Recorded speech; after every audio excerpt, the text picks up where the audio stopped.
offert par STM Ténéré Transport Voyageurs.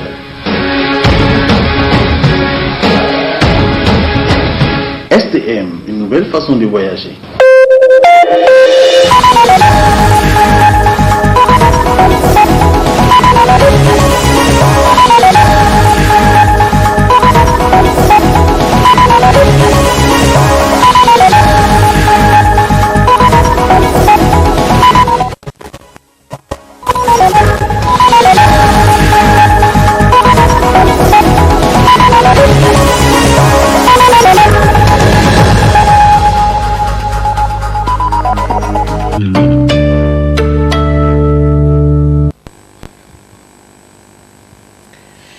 Messieurs, dames, bonsoir et ravi de vous retrouver à travers cette édition d'information du soir sur Tambra Télévision. Cela dit, des membres du gouvernement accompagnés par le président de la délégation spéciale de la ville de Niamey ont visité les travaux d'aménagement du tronçon Kombo Gendarmerie et de l'avenue Charles de Gaulle.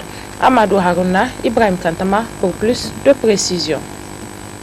La première étape de cette visite a été consacrée au tronçon Kombo Gendarmerie, exécuté à 100% des travaux pour un coût global d'un peu plus de 3 milliards de francs CFA. La deuxième étape concerne l'avenue Charles de Gaulle, financée à plus de 700 millions de francs CFA, encore entièrement financée à la charge de la ville de Niamey. Les populations de Niamey sont fières aujourd'hui.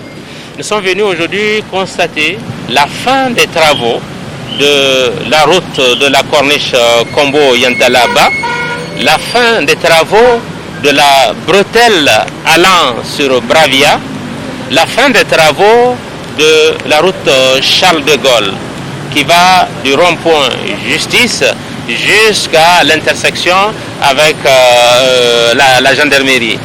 Et ce sont des travaux qui ont été réalisés dans les règles de l'art.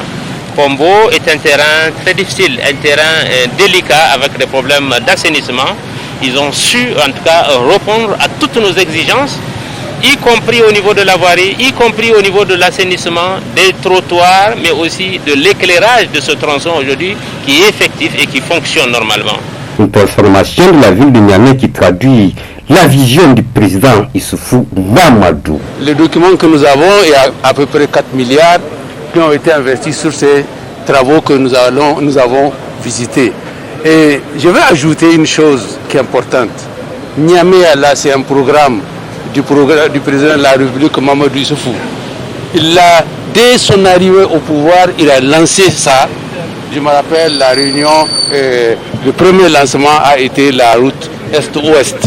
Et depuis, on ne cesse pas de faire des programmes de modernisation de la ville de Niamey. Et ça traduit la volonté de son Excellence, Monsieur le Président de la République, chef de l'État, Issoufou Mahamadou, de transformer la ville de Niamey, le visage de la ville de Niamey, de moderniser toutes les villes du Niger, à commencer par les chefs-lieux des régions et même les autres villes secondaires. Et c'est une réalité.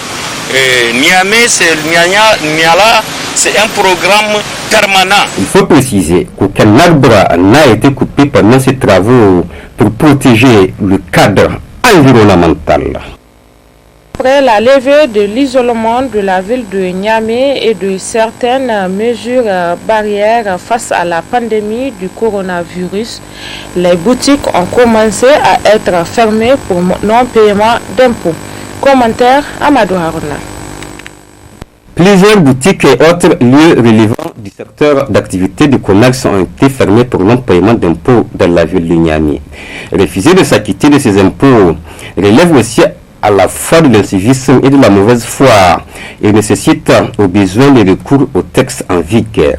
Mais indépendamment de ces observations, le contexte a été caractérisé par le passage d'une crise sanitaire qui n'est pas totalement encore terminée, qui a, de par le monde, paralysé le secteur de l'économie, et le Niger n'était pas à l'abri. À l'évidence, parmi ces boutiques fermées, Dieu seul sait combien ont connu de durs moments et même des faillites pendant l'instauration du couvre-feu et l'isolement de la ville de Niamey. Il est vrai qu'on ne peut pas implorer la clémence de l'État qui a besoin de ses moyens de fonctionnement ayant pris des mesures face à la pandémie du Covid-19. L'économie nigérienne, comme partout ailleurs, a inévitablement besoin d'être relancée. Dans cette édition, avec la reprise des cours pour parachever l'année scolaire en cours, les scolaires nigériens ont repris avec les mouvements de grève. Qu'en pensent les parents d'élèves de cette situation? Élément de réponse dans ce reportage. Les conditions de la reprise des cours remises en cause par les scolaires nigériens accueillent visiblement l'assentiment de certains parents d'élèves qui s'interrogent sur le sort de l'année académique. Nous, parents d'enfants, parents d'élèves, nous sommes en même temps, en tout cas, étonnés, nous sommes confus, nous sommes inquiets et nous avons peur. Pourquoi? Parce que dès qu'on a dit reprise de cours, en tout cas, 1er juin, et que c'est du 1er juin au 15 juillet, nous on avait applaudi cela, mais nous avons dit que vu la précipitation avec laquelle le gouvernement et les délégations spéciales avaient agi, on sait qu'il allait avoir en tout cas des piétinements dans ce qu'ils ont fait comme promesse. Une promesse, je vous ai toujours dit qu'une promesse doit être tenue. Vous voyez, les enfants sont venus à l'école, ils n'ont pas trouvé de bavette. Et le port de bavette fait partie de leur revendication. Et puis les dispositions prises pour en tout cas le lavage des mains et autres, et les distances.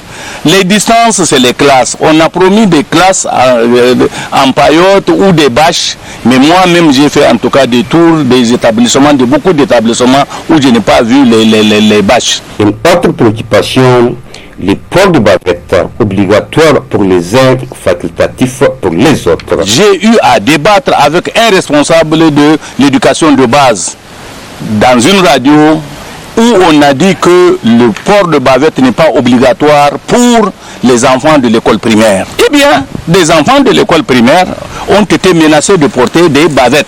Nous, parents d'enfants, nous ne voulons même pas que les enfants de l'école primaire portent de bavettes parce que c'est un danger. Quand on tire vers le nez, c'est les oreilles qui vont réagir. Quand on tire la bavette vers les oreilles, c'est l'étouffement, le nez et la bouche peuvent être. C'est pourquoi on a dit de ne pas mettre de bavettes, imposer les bavettes au niveau en tout cas de l'école primaire. À l'université, c'est bien éclairé de tout que on a dit le port de bavettes est facultatif. Nous avons suivi des autorités compétentes de ce pays. De l'autre côté, maintenant, au collège et au lycée, le secondaire et le secondaire plus, c'est pour ne pas dire les lycées, on a dit que c'était aussi facultatif. Pourquoi? Parce qu'on nous a dit que les bavettes vont être portées par le personnel d'encadrement, c'est-à-dire les enseignants et le personnel de l'administration.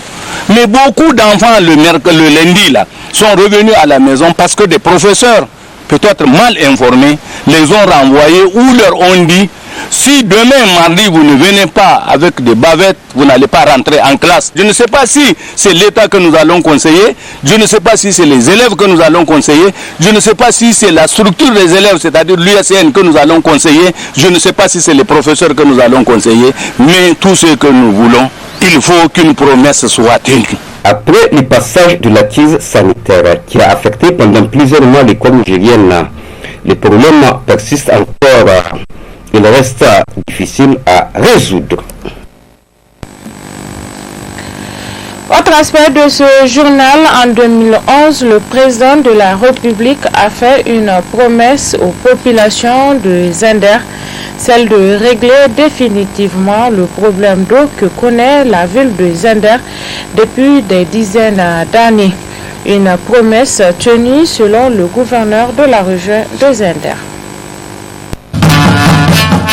Lorsque le président Issoufou est arrivé au pouvoir en 2011, la préoccupation première des populations de Zender, c'est l'alimentation en eau. À cette époque, je me rappelais, j'étais secrétaire général adjoint de la région. quand le mois de mars va commencer, avril, mai, juin, juillet, c'est véritablement un calvaire pour la population de la ville de Zender. On se demande si la population de Zender avait une autre occupation que celle d'aller chercher de l'eau. Parce que quand vous sortez dans la rue, femmes, hommes et enfants, tout le monde avait son bidon en train d'aller où trouver les quelques litres pour faire fonctionner la famille. Et c'est pourquoi le président de la République, en arrivant, parce qu'il connaît cette préoccupation, il s'en est attaqué. Et c'est ainsi qu'il a déboursé 22 milliards pour pouvoir mettre en place les réalisations de Ganaram, où 24 stations de pompage ont été placées pour pouvoir alimenter la ville de Zender. Au-delà de la population de Zender, tout ce flot de personnes qui sont venues dans le cadre des manifestations du 18 décembre, vous n'avez jamais entendu un petit problème d'eau, parce que la question est résolue. Voilà là une première réalisation faite par le président de la République et qui marque la ville de Zender. Le reportage de cette édition, intéressons-nous au fleuve Niger qui, en cette période de grande chaleur, connaît une situation de tarissement d'eau, toutes choses qui entravent les activités quotidiennes qui se font aux alentours du fleuve. Constat dans ce reportage. Du haut du pont Kennedy de Niamey, une vue magnifique du fleuve Niger, une étendue d'eau à perte de vue. Ce fleuve traverse le Niger sur une distance de plus de 500 km. Sur ces berges, les populations s'activent à travailler la terre et en tirer les bénéfices. Seulement, ces populations doivent faire face à un problème qui devient de plus en plus sérieux, l'ensablement du lit du fleuve. C'est le cas de Hamadi qui, à 53 ans, est encore debout, chaque matin sur son périmètre où il exerce sa petite agriculture.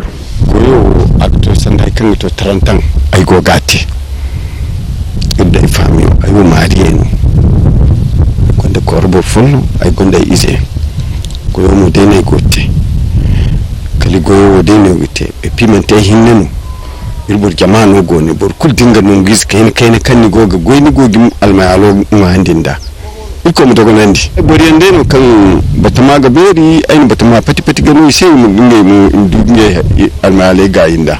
J'exploite ce terrain au bord du fleuve depuis plus de 30 ans. C'est ma seule activité, mais je ne suis pas seul à travailler sur cette parcelle.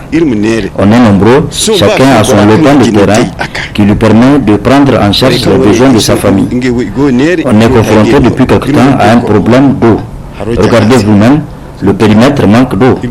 Ailleurs, les producteurs ont déjà commencé à vendre leur production. Mais nous, on doit encore attendre.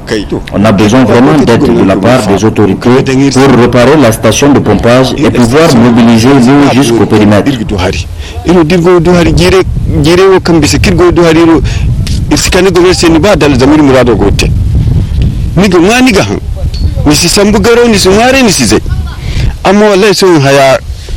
Le fleuve se meurt et cela constitue un réel motif d'inquiétude pour les paysans, notamment les riziculteurs qui ont misé gros sur les aménagements hydro-agricoles.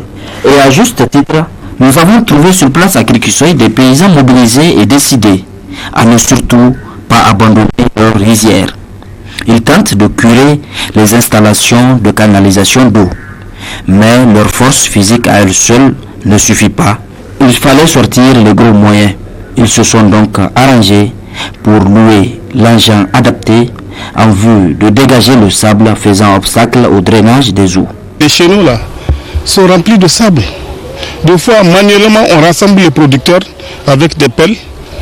Chacun vient faire faire ce qu'il peut faire, mais cela n'empêche, il nous faut faire recours à la pelle hydraulique que nous cherchons à l'ONAHA, des fois à la communauté urbaine. Si celle de l'ONAHA n'est pas disponible, on est obligé de courir de gauche à droite, chercher la pelle pour nous faire curer cette sable-là. Vraiment, c'est un problème que les coopératives vivent, un grand problème, et un problème dans lequel même ni le gouvernement, ni quelqu'un d'autre ne nous amène aucune aide. Et pour le cas de l'ensablement, c'est un problème vraiment national. Parce que je ne peux pas dire ni les coopératives, ni la communauté urbaine, ni qui que ce soit, c'est toujours il faut l'État. L'État n'a qu'à voir quelle solution va faire pour au moins nous creuser ce fleuve qui est en train de finir. Le troisième nécessite d'être vraiment réorganisé parce qu'à cette allure-là, nous les paysans, on n'a rien vu. Plus loin, un paysan a tenu à nous faire découvrir à quoi ressemble une rizière qui manque d'eau depuis 15 jours.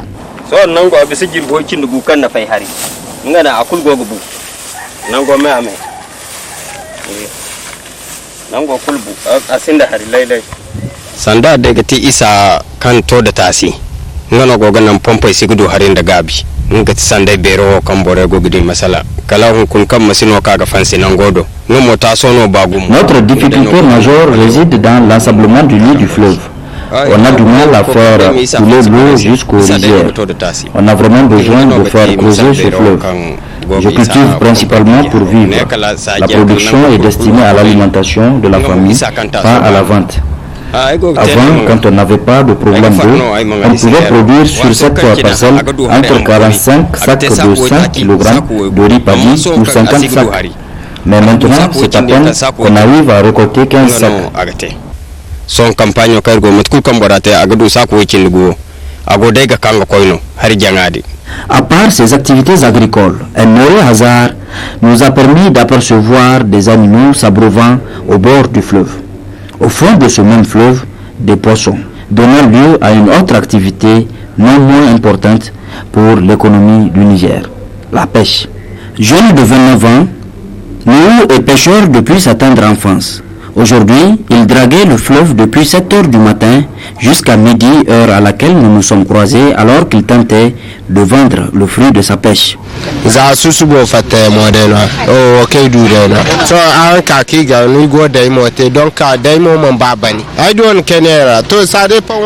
là ma prise du matin. On est en train de marchander avec les acheteurs. Avec ça, j'espère avoir 4 000 ou 5 000 francs. Le fleuve a perdu de sa profondeur du fait de l'ensablement. Or, nous savons que plus les eaux sont profondes, plus il y a du poisson, ce qui pourrait améliorer nos prises et nous permettre de vivre, car la pêche, c'est toute notre vie. On paye des taxes au service des eaux et forêts et on prend des autorisations également pour pouvoir pêcher. À retour, on attend des pouvoirs publics qui nous désensablent le fleuve.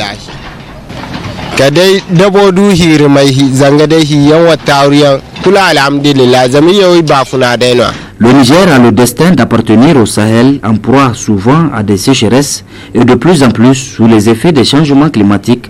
Il ne devrait plus compter sur la seule pluie du ciel assez irrégulière dans le temps et dans l'espace. Alors il est admis que pour prendre en charge son destin alimentaire, tout doit se jouer sur sa volonté et sa capacité à maîtriser ses ressources en eau, tant de surface que souterraine. Et c'est la fin de cette édition d'information sur le miroir de la femme. Merci à vous de l'avoir suivi. Passez d'excellents moments en compagnie de nos programmes, surtout pour un début de week-end. Au revoir. Ce journal vous a été offert par STM Ténéré Transport Voyageurs. STM, une nouvelle façon de voyager.